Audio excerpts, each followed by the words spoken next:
Reflecting on the year 2025, I'm filled with massive pride in what we have collectively achieved from financial, social, and governance mirror. This was our 32nd year of driving financial expansion, fostering trust, and building partnerships, and defined our value offering as Unaitas.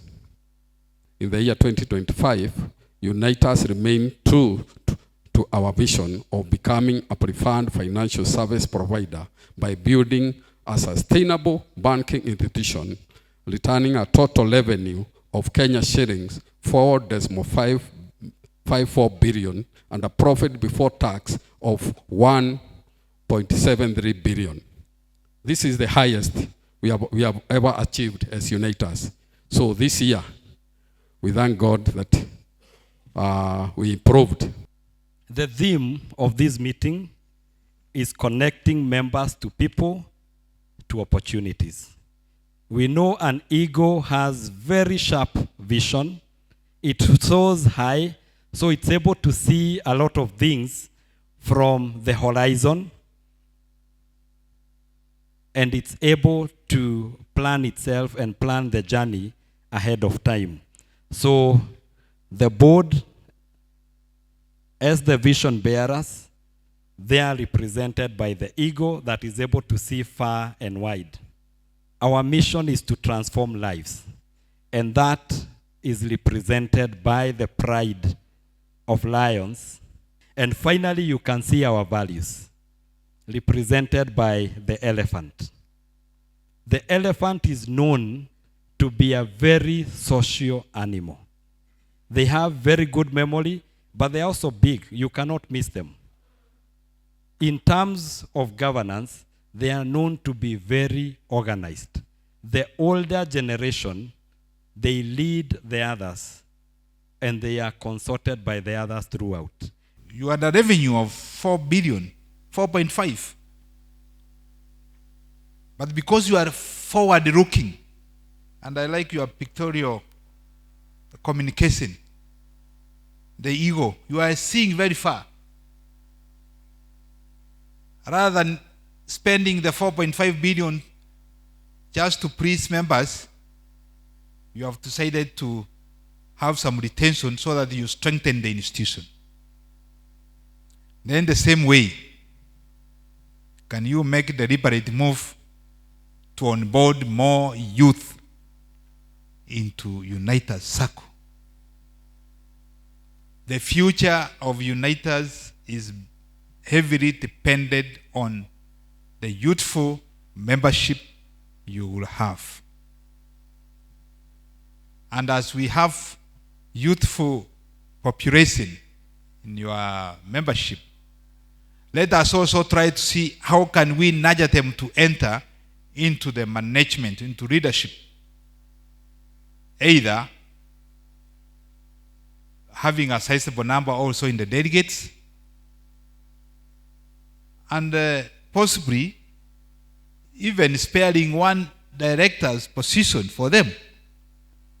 So that is my message, and the chairman, that is my key message for you this year.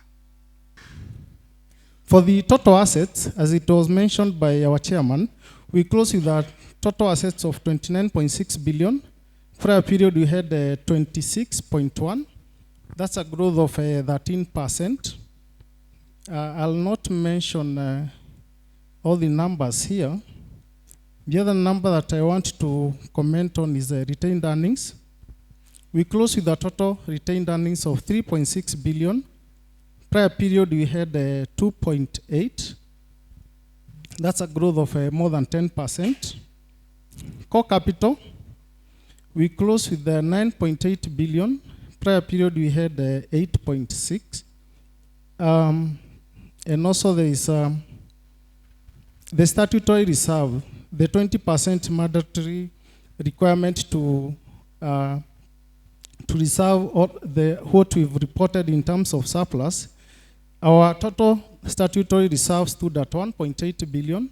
Prior period, we had 1.5, a growth of more than 20%. Interest income on loans and advances, We posted a total of 3.5 billion. Last year, we had 3.2, 10% growth. This is income that we earn from our loans and advances, and also covers what we earn in terms of appraisal fees, the fees that we earn from our disbursements. This growth is attributed by growth across all the sectors, from SME, agri, asset finance, real estate, and projects. We posted 594.6 million. Last year, 2024, we had 492.8, 21% growth. And this is mainly interest from interest on deposits, that is fixed deposits, and also the interest that you normally distribute to our members for Sacco deposits and other savings products. This growth also is attributed by our growth in total deposits and also our competitive returns for the fixed deposits. The net interest income stood at 2.9 billion. Prior period we had 2.7, a growth of 8%. Profit before tax stood at 1.7 billion. Prior period we had 1.6, 2% growth year on year. Income tax expense 61.1 million. Prior period we had 70.2, dropped by 13%. And this drop in the amount that payable to KRA is as a result of the improvement in our PAR. The profit after tax stood at 1.646 billion. A prior period we had 1.599, a growth by 3%. The total comprehensive income stood at 1.715. Prior period we had 1.632, a growth of 5%. The profit after tax for the group stood at 1.661, quite an improvement from what we had last year. In year 2024, 1.615 billion. The proposed dividend is 7% with loyalty of 5%. So the loyalty is an increment from 4 that we paid last year to 5%.